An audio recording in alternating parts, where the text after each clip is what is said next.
di studio kebawakan perhatian anda dengan kehadiran dua tetamu khas kita. Yang cukup comel kita bawakan bersama dengan anda ini dah maskot yang akan kita paparkan bersama dengan sambutan Jubli Emas Dewan Bandaraya Kuala Lumpur di BKL. Seketika nanti kita akan bersama dengan anda dalam Selamat Pagi Malaysia.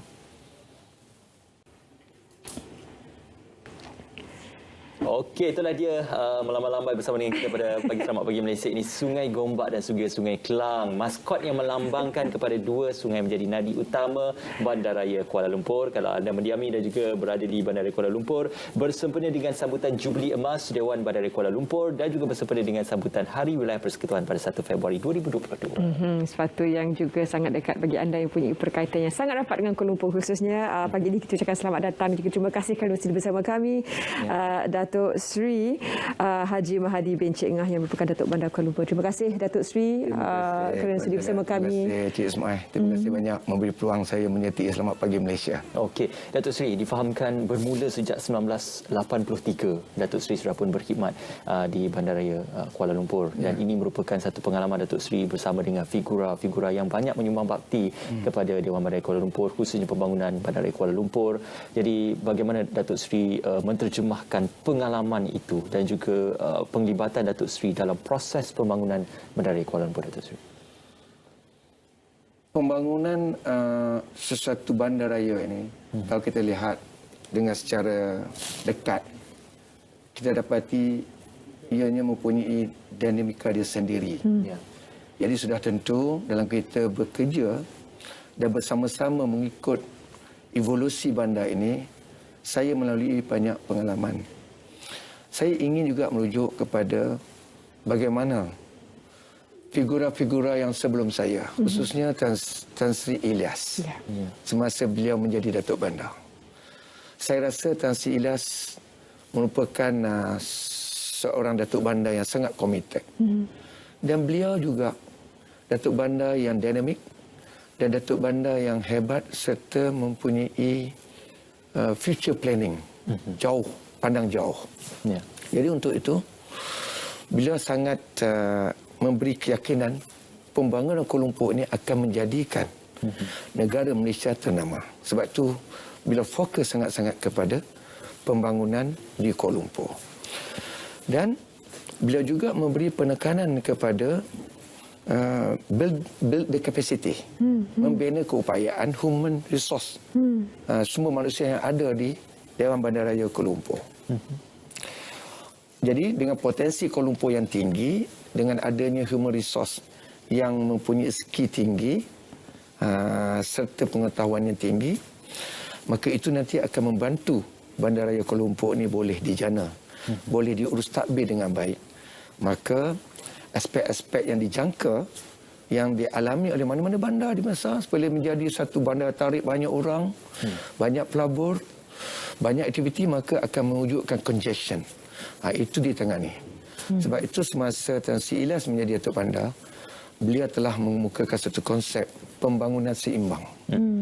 Pembangunan seimbang maksudnya Pusat Bandar Kuala Lumpur teruskan dengan menarik pelaburan. Pada masa yang sama membuka ruang-ruang bandar baru lain seperti Wasan Maju, Bandar Tun Razak, Bukit Jalil juga perlu dimajukan, digalakkan pembangunan. Jadi kurang sikit tekanan di pusat bandar, kuatkan, galakkan di pusat-pusat pertumbuhan baru atau Wasan Maju ataupun bandar baru. Maka ini saya dapat lihat dan melalui selama 38 tahun saya berada di Bandar Kuala Lumpur, mengajar saya tentang penting bandar ini diurus dengan baik. Dan saya juga faham bahawa mereka yang kita uruskan ini ataupun KLIs atau warga kota yang diuruskan ini, mereka juga dinamik. Mereka juga terdedah dengan pelbagai standard yang mereka lihat di mana-mana saja pengurusan bandar di dunia. Maka itu tentu menjadikan satu tahap aspirasi yang mereka harapkan pentadbir-pentadbir di dalam Bandar Kuala Lumpur mengeluarkan, serve them, memberi perkhidmatan kepada mereka. Maka ini menjadi satu tumpuan kepada saya untuk memastikan bahawa kita dapat menangani dan memberi perkhidmatan yang terbaik. Kalau boleh, saya dah beritahu kepada pegawai dan bandar Kuala Lumpur, marilah kita menggembirakan pelanggan-pelanggan kita. That means we delight our customers. We delight KLites. Supaya ini menjadikan satu kejayaan dan mereka love the city. Maka dengan sayangnya Kuala Lumpur itu, maka mereka akan sama-sama menjaga kesejahteraan Kuala Lumpur. Dari pengalaman Datuk Seri sendiri 38 tahun dengan DBKL di bawah juga aspirasi yang diambil dari Tan Sri dan juga Datuk Seri melihat sendiri evolusi perkembangan Kuala Lumpur ini, bagaimana Datuk Seri lihat nilai dan juga vision visi Datuk Seri sendiri untuk memperhebatkan lagi bandaraya Kuala Lumpur? Ya. Kita pastikan bandar yang diwujudkan ini berterusan menjadi mampan ataupun lestari. Maka kita mencari jalan. Apakah kaedah-kaedah terbaik? Pendekatan-pendekatan yang terbaik untuk mencapai tahap kemampanan bandar kita. Kerana kalau bandar tak mampan, menimbulkan masalah. Banyak kita lihat di luar-luar negara. Bandar-bandar tidak urus dengan baik, matinya satu base ekonomi di bandar itu, maka orang keluar. Maka bandar itu ditinggal. Jadi infrastruktur yang dibelanja selama ini turut membazir. Jadi saya memberi fokus kepada bandar yang mampan. Jadi nak bandar mampan, ada pendekatan dipakai. Mungkin saya boleh ikut matlamat yang ada diperkenalkan oleh The United Nations Sustainable Development Goal. Itu saya rasa kita kena jadikan itu acuan kita, fokus kita, visi kita. Jadi untuk menjadikan bandar itu mampan, ada 17 goal itu, kita kena berusaha untuk mencapai goal-goal ini. Selain daripada itu, kita juga mempunyai perancangan masa akan datang, masa depan. Kerana saya nak kait sikit, kita selama ni dah 50 tahun. Hari ini hampir dah 50 tahun bandaraya Kuala Lumpur. Sudah tentu kita dapat lihat kejayaan-kejayaan lepas. Jadi kejayaan-kejayaan ini kita boleh raikan. Namun kita nak kena bawa ke depan. Maka ke depan kita mungkin ada vision baru. Belajar daripada mistake, belajar daripada kejayaan lepas, kita bawa ke depan. Maka dengan adanya, saya kata tadi, perancangan masa akan datang yang dipandui dengan mewujudkan kita panggil pelan struktur Kuala Lumpur 2040.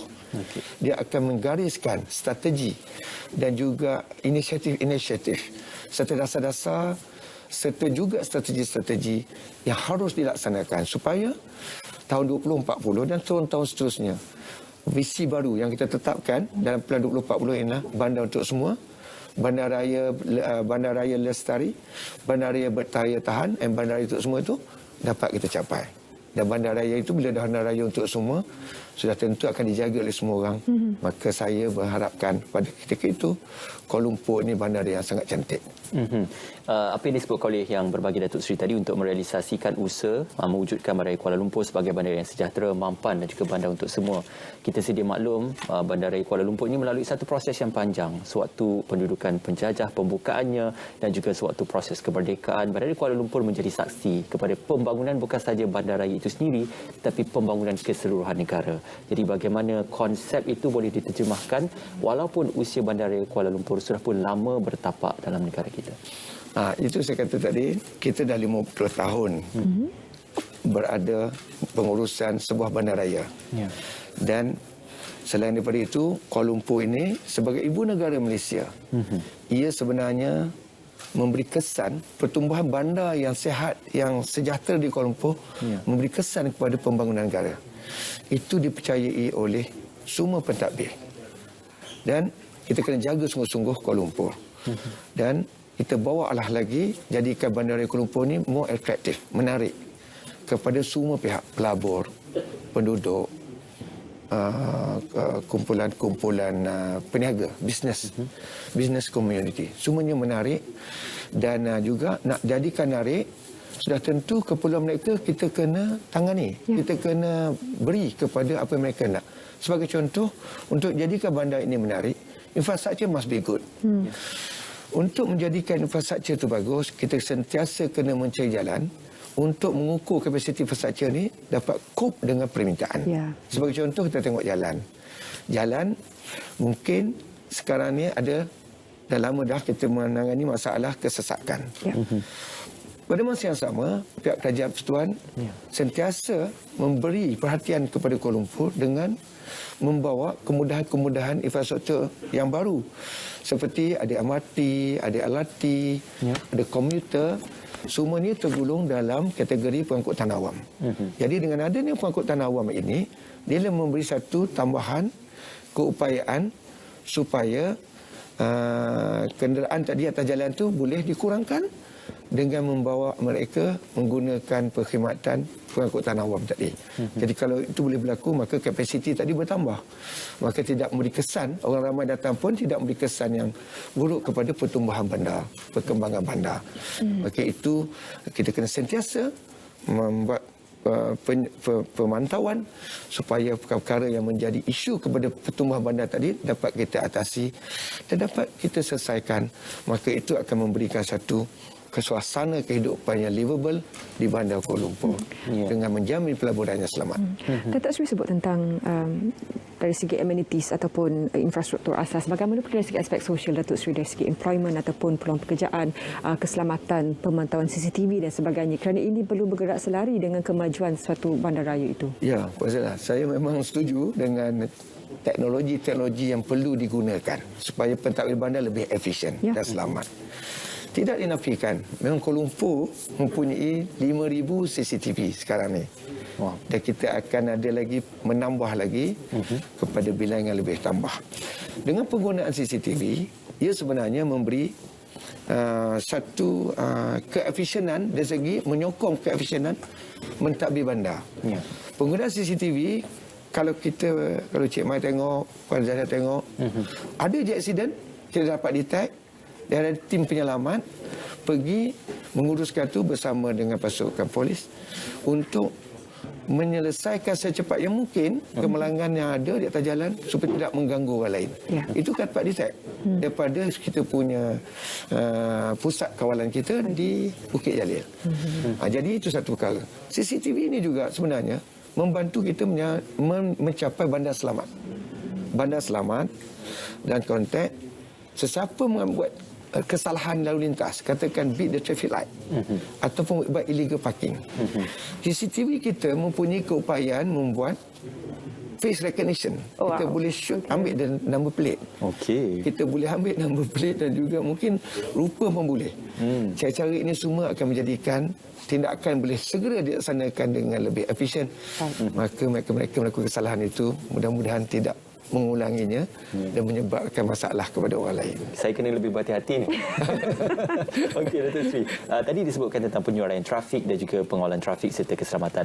Juga baru-baru ini negara dilanda tentang musibah banjir dan sudah pastinya kejayaan yang telah pun diterjemahkan oleh sistem aliran banjir di Bandaraya Kuala Lumpur melalui KL Smart Tunnel ini juga menghasilkan kejayaan dan juga keberhasilan itu diterjemahkan melalui usaha-usaha mengurangkan impak banjir. Jadi bagaimana Datuk Seri melihat usaha-usaha di BKL dalam memastikan musibah banjir dapat dibuat persediaan awal? Kita sangat-sangat berterima kasih kepada pihak kerajaan kerana mengambil jalan serius untuk memastikan Kuala Lumpur ini sentiasa berada di tahap yang terbaik. Sebagai contoh, Smart Tunnel sudah lama dibina. Itu juga dalam erti kata perancangan masa akan datang sebab dah diketahui bahawa dengan adanya kepesatan pembangunan berlaku, maka aliran air hendaklah diurus dengan baik. Maka diwujudkan Smart Tunnel. Selain daripada itu, ada juga konsep lain yang diperkenalkan di mana setiap pembangunan yang ada di Kuala Lumpur hendaklah menangani larian air. Sebab apabila kita dah buang tempat-tempat yang menjadi tempat rumput, serapan air tadi, dengan adanya pembangunan baru, maka air akan laju terus ke sungai-sungai. Itu kena jana, itu kena uruskan. Maka solusinya ialah ataupun dasarnya ialah setiap bangunan mesti menyediakan kolam takungan tersendiri. Kita mungkin tak dapat tengok, Puan Zalia mungkin tak dapat tengok. Cuba pergi tengok dekat Bansal South, berapa besar kolam ada di basement untuk menakung dulu air itu yang keluar, yang daripada hujan dan juga pergi ke tepi jalan longkang, takung dulu sebelum kita rilis ke sungai. Kenapa itu? Kerana ini perlu dijana dan diurus tadbir supaya tidak berlaku limpahan di dalam sungai. Maka tertakun sekian. Siap pembangunan semua disyaratkan mempunyai kehendak ini, dilaksanakan kehendak ini. Jadi itu kita boleh tahan sekejap dan itu. Namun begitu, kolam-kolam juga kita perbesarkan, kita jaga supaya tidak berlaku air tadi itu tidak tempat nak pergi nak mengalir. Selain daripada kolam, kita continue dengan kerja-kerja penyelenggaraan. Itu saya cakap, kerja penyelenggaraan longkang, kerja penyelenggaraan sungai ialah nombor satu yang perlu kita jaga. Kerana longkang-longkang ini sebenarnya tempat laluan air, tapi kalau penuh dengan sampah, sungai-sungai ini penuh dengan kursi-kursi buruk, dengan sofa-sofa buruk, masa dia longkang, maka dia tersumbat. Bila tersumbat, air tak boleh dilari dengan efisien ke laut, maka ia akan berlakunya backflow, akan berlakunya limpahan. Maka limpahan itu akan menyebabkan berlakunya banjir.